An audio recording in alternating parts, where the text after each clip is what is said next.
has been spiked 2 times. Nankola Mabala. Waliwo ebbaala era liri awo. Is that Kololo? Yes, that is still Kololo. Waliwo ebbaala nali nakatandika oddikolera. I think that is the shortest night I have ever hosted. Because eyo night nagihostingira kinene nnyo omwezi gumu n'ekitundu. Eyo scenario bagijjukira bulungi. I used to have a security personnel, of course, abeerawo kumpi ne table yange biki. Kati amperekera nantwala ku stage and I'm emceeing. Nenkomawo. Actually, you know, like when I'm emceeing, obeera ne glass yo bakuweereza n'onywa biki we bityo. Mba nkyali ku stage netandika owulira ng'eddoboozi terikyagaawo. Nenvaayo byaliwo, I'm rushed to hospital. Then nenkomawo because twakomawo nga bugenda nakukya ssaawa nga 12.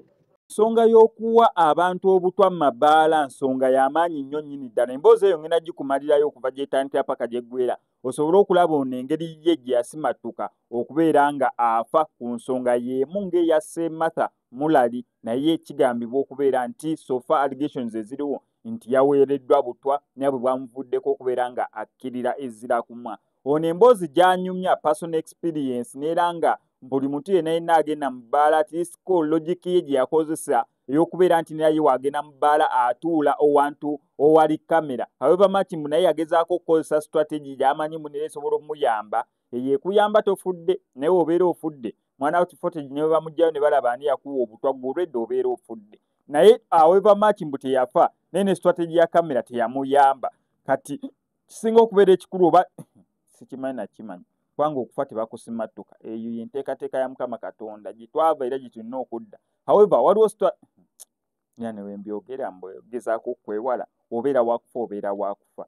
Sooka owulize emboozi ya mwana muwala ono ng'anyumya engeri yasimattukamu okufa n'era nkola y'emu yakuweebwa butwa nga Martha Mulali bwe yakoleddwa. Subscribinga nyenga notification bell ebisigadde obituleke. Nakutegeezaako mugenda kutuusaako okuziika kwonna okwa Martha Mulali nga bwe kugenda okubeera nga kugenda mu maaso olunaku olwaleero.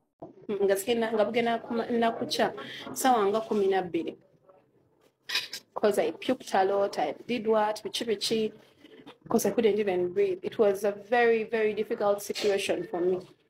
Tugenda okomawo nga tugamba kimu because doctor yangambirawo, but you go talk to get a police reference and make sure you get the footage because tebo yange tekuterabeerako. You've seen me around tekuterabeerako nnyo ba mumanya abaliko ku tebo. So they told me just make sure you get the footage. Otagera niya kutekwa your glass. We come back. Of course, abaliko abasinga tetwaba nyonyola nnyo okujjako abamperekera mu ddwaliro ne tusaba management footage because nze I am very strategic. I want to wentula nino making sure waliwo camera eri mu nsonda ng'etunudde wendi wennyini. So I was sure I'm going to get the footage. Twatuuka. Actually, I remember bakatsi be bagenda nayo mu office. Tutuukawo ne tusaba footage because it's the footage of that very night. Muzayo buzza tulabe activity eyabadde awo. Mukwano ne batugamba eyo kamera yafudde regular saa 10 nga night yaffe tennatandika.